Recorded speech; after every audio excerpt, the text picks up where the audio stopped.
Hi there, it's Watchin, the founder and CEO of I Choose the Ladder, and your favorite executive next door. And I teach ambitious Black women the unwritten rules of corporate America so that they can get as much from corporate America as they give to corporate America. And in today's video, we're going to be talking about networking. We all know that we should be networking, or at least that's what they say, and I don't even know who they are. But that networking is important for our career success, and networking this and networking that. And if we're being honest, most of us don't like to network. And the ones who say that they do like to network probably don't even network correctly, but that's none of my business. But so today we're gonna talk about why networking is hard for me. And that forced me to figure out ways to build my network that didn't necessarily require me to do all of the things that people say that you should be doing when it comes to networking. We're also gonna talk about my unpopular networking opinions because I have some.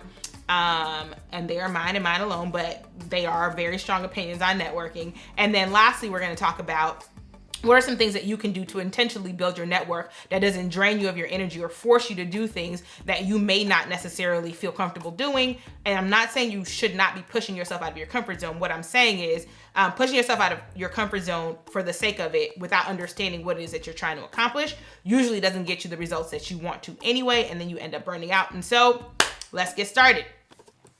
So first, for me, networking is really hard because I am an introvert at heart, right? I'm very social. I know I get along well with people, but for me, after spending a bunch of time with people, I need time by myself to recharge. And I think that is the definition of what it means to be an introvert. But because of what I do for a living, a lot of people think that I'm an extrovert and I want to be on all the time, and I don't. And so when I go into spaces where I have to be on or where I have to be like engaging a ton, it's really hard for me. Another thing is like, I'm super awkward at the core, right? And trying to break the ice with somebody new or like to figure out like what is the right way to enter a conversation or exit a conversation or how to quickly find something in common with somebody who I've never seen before and probably may not see again, right? Just the thought of figuring out how to break the ice with somebody new gives me anxiety, like before I even step in the door.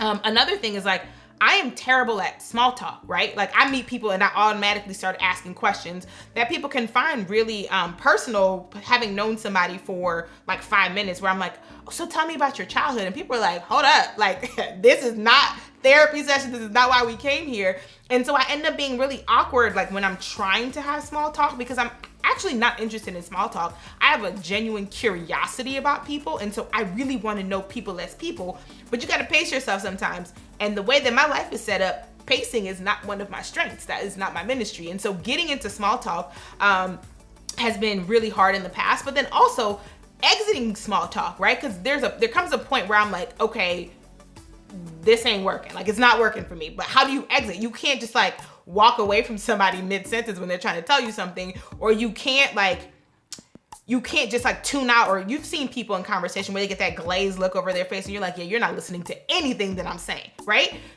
That used to be me in the past because in my mind, I'm thinking about like, how can I leave? Like, I don't want to be talking about this. I don't want to be doing this.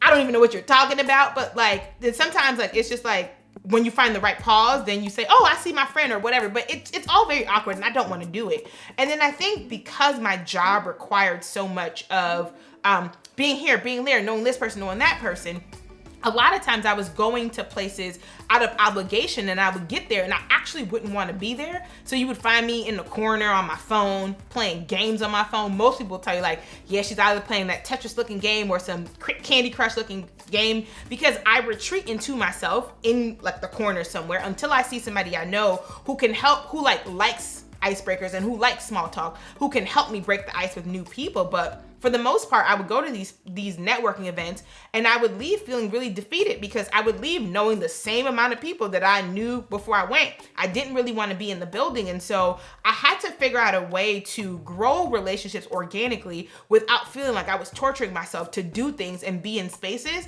that I really didn't want to be in. So if I was going to grow a network, right, that expanded beyond my nuclear network, the people who I had known forever, right, and add more, I'm not a no new friends type person. I'm pretty close, but not really, like a little close, right? But if I was going to expand my network professionally in different industries, beyond the one that I worked in, there were a couple of things that I need to figure out, and I'm going to advise you all to do as well if you are struggling with building your network or if you're struggling with just starting, right? So the first question I had to ask myself is, what kind of environments do I thrive in? So large networking events are not my ministry. I don't like large groups. And if you've watched the community video, you'll see that, like, I'll explain a little bit about that, and I'm trying to get better about that. But I thrive in smaller groups. I thrive in places where I can have deep conversation, because as I mentioned at the beginning of the video, I am not great at small talk. I'm trying to get better at it, but I want to know about people. I have a curiosity about them, their careers, how they think. And so intimate, like dinner parties or events where it's centered around conversation, there's a little bit of structure like to the event, I do a lot better in those. And so now when I'm looking at networking events or where I want to go or where I'm going to spend my time, I try to choose environments that will allow me to show up as my best self, allow people to actually get to know me, because those deeper relationships for me have been what have brought the career opportunities. And so for you, like, do you thrive in like happy hours? If you follow the I Choose a Ladder Instagram page, you know that I said that if one thing had to go from my life, it would be coworker happy hours. Hate them, I go, but like, I don't want to see my coworker just drunk. That's just not something that I want to see. But for you, if that kind of an environment that's social, that allows you to be really casual and casually get to know people, find events that are structured that way. Don't force yourself to go to lectures and all those things all the time, right? Not to say you can't have variety, but you really want to put yourself in environments where you show up as your best self, because your energy will attract the types of people that you want in your networks. The second part of that, I mentioned earlier in the video that because of work, I ended up going to a lot of events that I was obligated to go to, not necessarily because I was interested in the topic. And so I stopped doing that, right? So I recommend that if you are trying to grow your network, go to places and events and that have things that you are genuinely interested in, not the ones that you feel like, oh, I'm going because everybody else is going to be there. Because if you have something there that you are genuinely interested in, your level of conversation, your level of engagement is going to be a lot better than you just showing up because you feel like, well, I need to be seen somewhere, right? There are moments where that is appropriate, but for building like a lasting relationship that sustains, having shared interests, right? So it might be an industry event. Like if you are in sports, going to a sports networking event. If you're in basketball, like going even further down, go to basketball networking events, right? If you are interested, if you have a puppy, if you like wine, if you have those things, because all of those people who are there, most of them are working professionals as well. But then the small talk becomes easier because you have a built-in icebreaker. You're all there for the interest in this one thing, this one speaker, this one topic, this one travel tip, this one, whatever it is.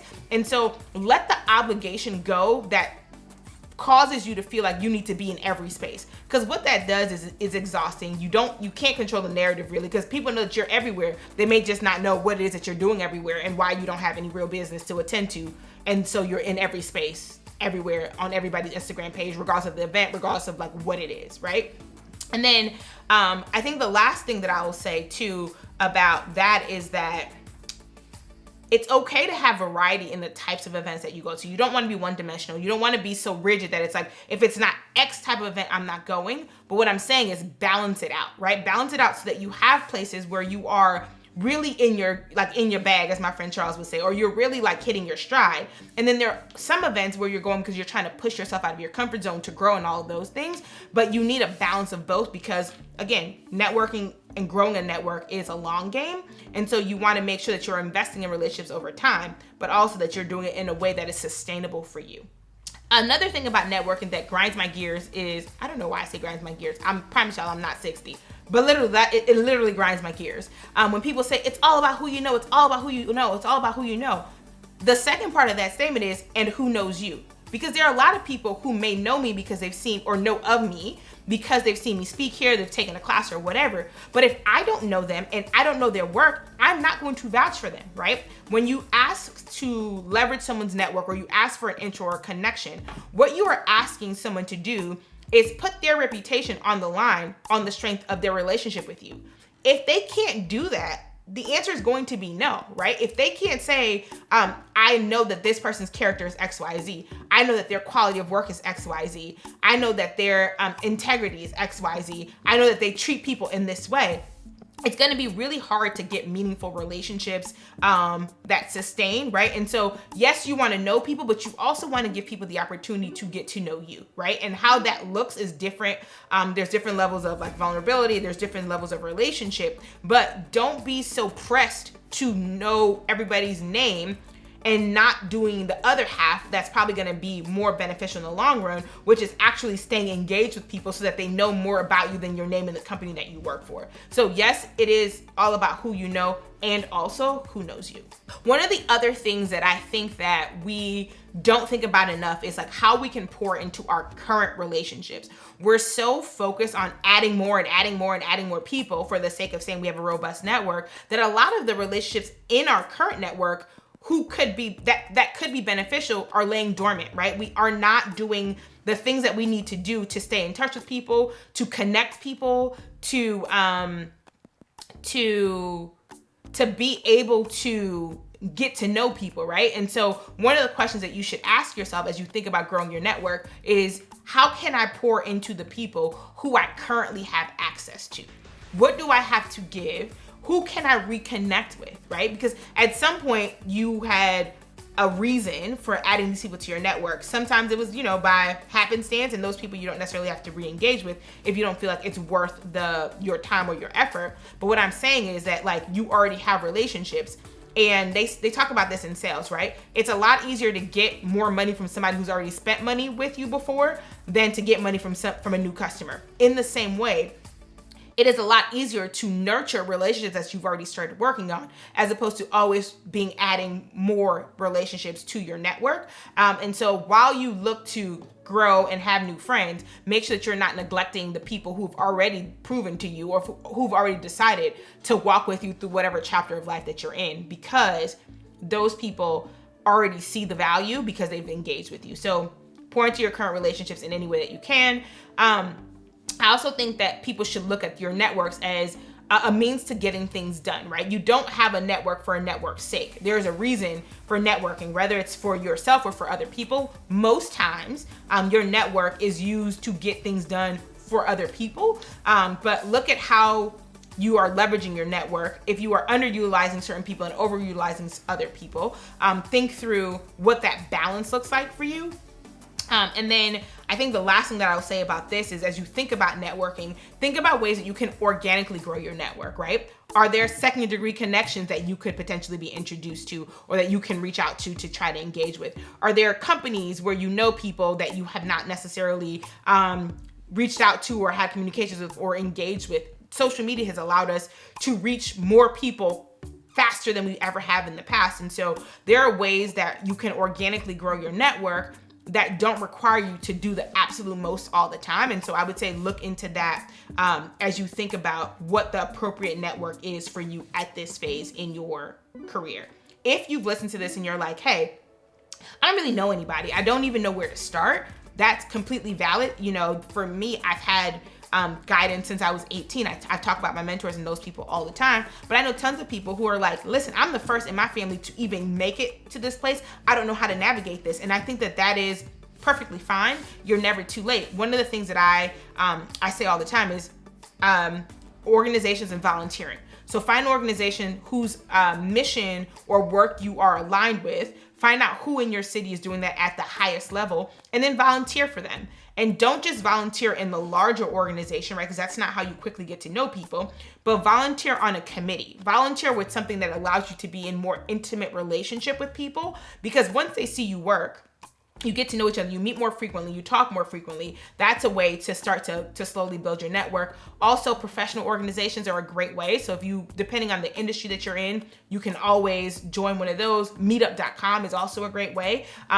In this information age where we have access to things like Google, just Google any interest that you have, and I'm sure there's like a social component or a professional development organization that you can tap into in order to be able to start to grow your network.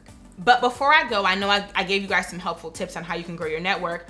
Here are some unpopular opinions about networking and networks that I think that y'all should listen to, because they can hurt you and they can hurt your ability to grow networks or to access people's networks. So the first thing is that you are not entitled to your friends' networks. those are their networks. And to feel like your friends are obligated to give you access to something that they've worked for is not really cool, right? There might be reasons why they have not put you on in certain places where you feel like you deserve to be put on, right? So I tell this story all the time. There was somebody who wanted to be connected to my mentor. Knowing what my mentor expects, that person wasn't ready yet. And there's only going to be 1 or 2 opportunities that person would have to engage with one of my mentors in a meaningful way. And so I didn't want them to squander their opportunity by not being ready. They had done no research on the man. They just knew that I knew him, and because I knew him, they needed to know him as well. And I was like, no, right? Because it wouldn't have been good for anybody involved. I would have wasted my mentor's time, and I would have put my friend in a really bad position. But even still, the expectation should not be there that because somebody has something that you should be entitled to it. And it doesn't make that person a bad friend. It doesn't make them selfish. It makes it their network, and they get to decide how they utilize it. The second thing is that, like, your clout can't be based on someone else's accomplishments, right? They got that X, Y, and Z. And just because you know them, that does not mean that like transfers over to you automatically, right? And so as you name drop all the time, or as you want everybody to know who you know, how you know them, and all these things, right? Know that, like, that's not yours, boo. Like, that is somebody else's work. That is their blood, sweat, and tears that they put in. Your focus should be on getting to be the best you that you can be, and growing networks that then allow you to get things done. But to use other people's accomplishments for clout is super whack. And, like, if you are doing that to people, and if you're taking every opportunity to let people know who you know and how that makes you somehow better than them, or your network's better than them, or whatever, you're quickly going to alienate yourself, and people will not want to be around you or work with you. And so if you have a great network, that's fantastic. If you have people who are willing to help you, that's fantastic. But they're in those positions. Their accomplishments are not yours. So, like, don't do the most. Like, it's unnecessary. And then the last thing, and this one grinds my gears. Trying to use your network to stunt on people is trash. And it's not a good use of your network. You can't try to use who you know to make other people feel bad about where they are in life. God don't like ugly, and that's bad karma, right? Like, that is not the function of a network, right? Your network is not here for you to stunt. Your network is here for you to do good. And remember that when you try to minimize somebody else or their accomplishments because for whatever reason you have access to who it is that you have access to. Ain't nobody got time for that. It's ugly, right? And in the long run, it ends up putting you and the people in your network in a bad position, because then people are going to be like, oh, why is he associated with X, Y, and Z? Or why is she associated with X, Y, and Z? And so stunting on people because of your network and your access is super whack. Don't do it. It's real ugly. But with that, if there are things that you guys are doing to grow your networks, let us know in the comments, because people may be struggling, and the tips and tools that you have, in addition to what I shared today, could be really helpful to people. So let us know in the comments, what are you doing to grow your network, especially with COVID and all these things and non-traditional networking, because I'm sure it will be helpful to someone else. And until next time, bye.